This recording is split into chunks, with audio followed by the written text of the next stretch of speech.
So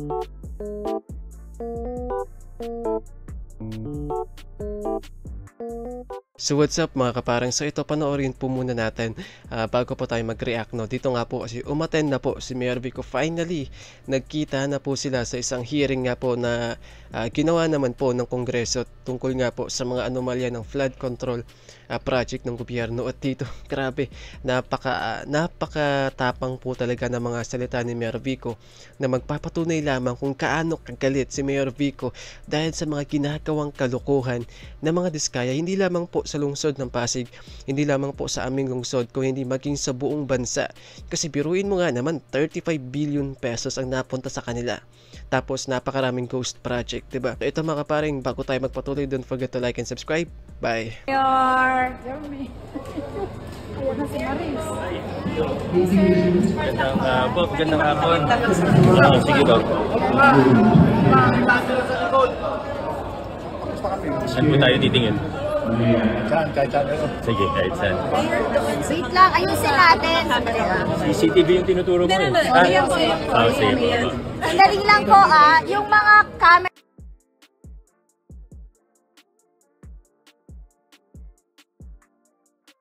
sa loob, pwede bang buka tayo para makapagsalita na sila? Pakiusap, short lang po.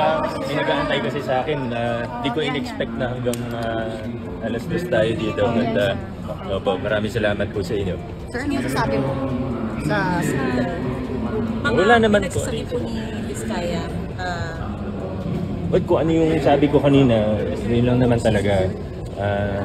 Kailangan maging maingat tayo dun sa mga naririnig natin. Hindi lang mula kay Mr. and Mrs. Vizcaya, kundi sa lahat. Let's take everything with a grain of salt. Ibig sabihin, pag may narinig tayo, wag hook, line, and sinker. Bakit? May ulterior motive sila eh. Yung sa Vizcaya, malinaw, umaanggulo sila para maging state witness. Papansinin po ninyo, ganito na lang po para malinaw na malinaw. Number one, they have hundreds, if not thousands, of government contracts. Pero matatandaan, sinabi nila sa Senado, wala silang magawa. Kailangan nila magbigay ng SOP. Pero, ang pinangalanan lang nila, nasa 26 people. So, paano nila, kung totoo yung sinasabi nila, ano nangyari dun sa hundreds or thousands of other projects? Bakit 26 lang yung nasa listahan? Ang tanong, paano nila napili kung sino yung nasa listahan na yun? Sino yung papangalanan nila? Obviously, there is a lie somewhere. Again, para malinaw na malinaw, sana hindi ako makuha out of context. Wala tayong inaano dito, kundi gusto natin malaman ng katotohanan. Kasi nga po mga kaparing, pag naging state witness, itong mga ito, lalabas pa na inosente ang mga diskaya at nagamit lamang sila at pwede pa silang hindi makulong, diba? So ngayon, parang ang ibig sabihin ni Mayor Vico ay naghahanap lamang ng pwedeng masisi itong mga diskaya para talagang pagtakpan yung tunay na kasalanan at yung tunay na katotohanan. We know there are senators that are guilty. We know there are congressmen that are guilty. We know there are contractors that are guilty. We know there are DPWH officials that are guilty. Everyone in this building knows that. Whether we admit it or not, we know that. Pero itong listahan ni itong mga statement, hindi lang yung listahan, buong statement nila, malinaw na sinungalingan. I'll state it again para hindi ako ma-out of context, para malinaw po. Tingnan natin na maigi. They have hundreds, if not thousands, of government contracts in practically all districts in the Philippines.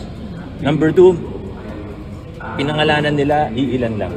Pero sinasabi nila na wala silang magawa, kailangan nila magbigay ng SOP. Ang dami palang hindi nila binibigyan. Ba't hindi na lang sila dun mag-project? Ibig sabihin, walang pumilit sa kanila. So walang convincing. Or it could be that lahat pala binibigyan nila. Posible din yun. So walang hindi natin convincing. alam. Wala sila ma-perjury? Kumbaga nag-iimbento lang sila. Nag-iimbento. Kita niyo naman kanina, humingi ng executive session kasi may sasabihin pa daw. Magbibigay pa daw ng pangalan. Nung sinabi ni sinong congressman ba yun? Congressman Laila. Ay hindi, walang executive session. Biglang sinabi na, hindi ko lang pala alam kung ano ibig sabihin ng executive session. So malinaw na malinaw eh. Hindi po kayo papayag na maging state witness?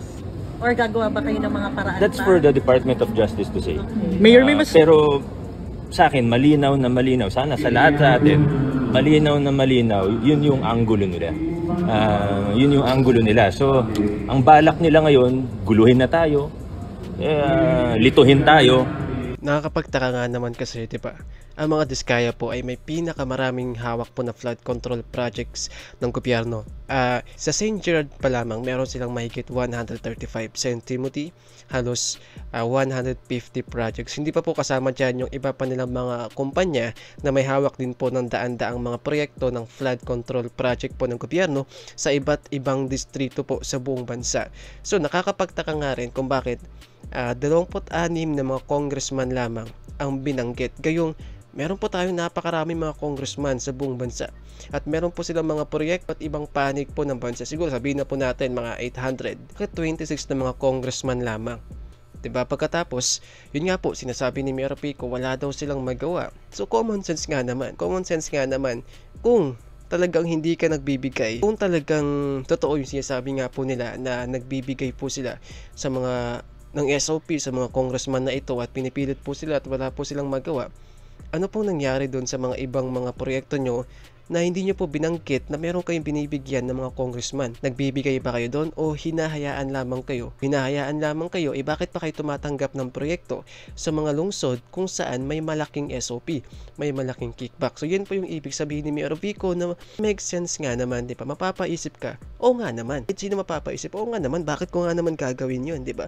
Doon na lang ako kukuha ng proyekto sa mga distrito na hindi po umihingi ng SOP o kickback yung mga congressman. So malinaw po na parang medyo nakakalito yung mga sinabi ng mga Diskaya kasi kaya ngayon parang lumilitaw na parang nagtuturo lamang po sila para merong masisi, para merong pong mapagbuntungan ng galit ng mga Pilipino para hindi po sila ang makulong at hindi po sila ang maagrabyado. Diba? Parang yun po yung lumalabas eh. Para di natin alam yung facts, hindi maging malinaw yung ebidensya.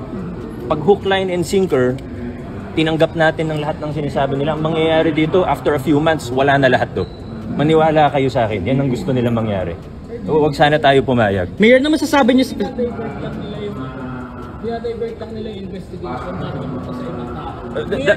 That's what I mean when I say ginugulo lang nila tayo, nililito lang nila tayo. Kailangan maglabasan tayo ng ebidensya dito.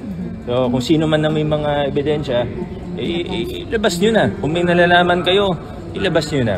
Mayor, na masasabi niyo sa specifically pag... yan sa Pasig. That's what I said about the yung sinabi ko tungkol sa buong sworn statement nila. Yun na lang muna yung comment natin tungkol doon. Pero yung sinasabi ko kasi kanina ni Congressman Romulo, obviously kalaban siya ng mga Diskaya, so tinitira siya. Would you wish to also say something? Hindi na po ako magsalita doon kasi siyempre kaibigan ko yun. So sasabihin, kahit ano naman sabihin ko, mamamisquote lang eh. Pero tingnan natin yung buong statement kahapon sa Senado, dito, ng Diskaya, at ng iba pang mga nagsasalita. Huwag tayong pumayag na lilituhin lang tayo. Huwag tayong pumayag na guguluhin lang tayo. Again, if we take what they are saying, hook, line, and sinker, without questioning it, in a few months, wala na to lahat. Baka may political agenda to, lalo yung future plans, for example, ni Congressman Romulo sa 2028. Well, I can't speak about anyone's hidden intentions. I can only speak about the facts.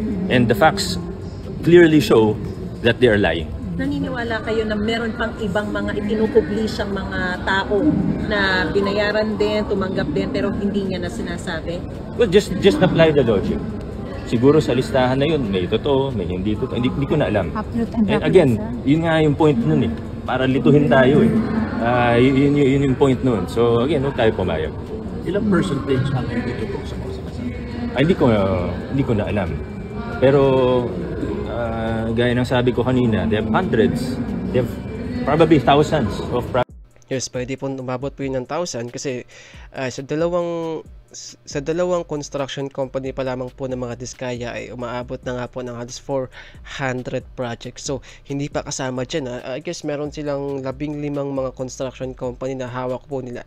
So 15, tapos dalawa doon, 400 projects na po kaagad ang mahigit ang hawak po nila. So paano pa kaya sa iba pang mga construction company po nila? So posible po talagang umabot yan ng thousands projects. So pag thousands projects sa iba't ibang distrito po ng ating bansa, nagpangalan po sila ng mahigit 200 congressman na pwedeng sangkot dyan, di ba? Kung totoo po yung sinasabi po nila na tumatanggap daw po ng malaking kickback SOP yung mga congressman. So dapat mas malaki pa sa 26, kahit umabot man lang ng 100 mga congressman, kasi meron naman tayo mga 400 mahigit na mga congressman, di ba, sa buong bansa. At ang sakop po ng kanilang mga proyekto is halos buong bansa po talaga, kasi thousands mahigit nga po yung kanilang mga proyekto sa iba't ibang construction company nga po nila. Projects in the last, sabi nila matagal na sila, di ba? 23 years na daw sila.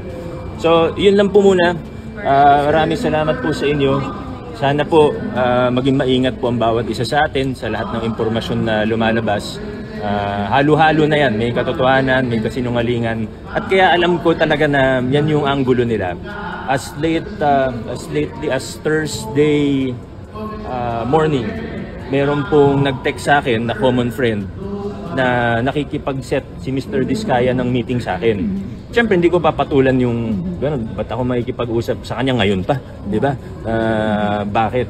Pero malinaw na yun nga talaga yung anggulo, yun ang plano. So, there may be more to this than meets the eye. Confirm po ba na from Diskaya talaga yung invitation? Confirm na sa Diskaya galing yung invitation? Well, yung common friend namin, wala naman dahilan para magsinungaling.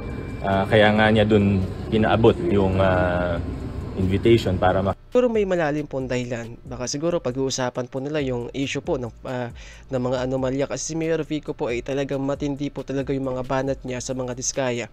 Si Mayor Vico po ang isa sa mga pangunahing dahilan kung bakit lalong na-expose ang mga Diskaya, dahil marami mga ebidensya po na inilabas si Mayor Vico pagkatapos nga po na ma-expose na ang mga Diskaya pala ay nagmamayari ng 15 contractor, construction company po na inilabas ni Pangulong Marcos. So doon pa lamang po na-expose kaagad itong mga Diskaya. So si Mayor Vico po may pinakamalaking credit kung bakit lalong na-expose at lalo pong nadiin pailalim ang mga Diskaya. So yun lamang po mga kapareng, antayin po natin yung ibang mga update. Don't forget to like and subscribe sa ating YouTube channel. Bye!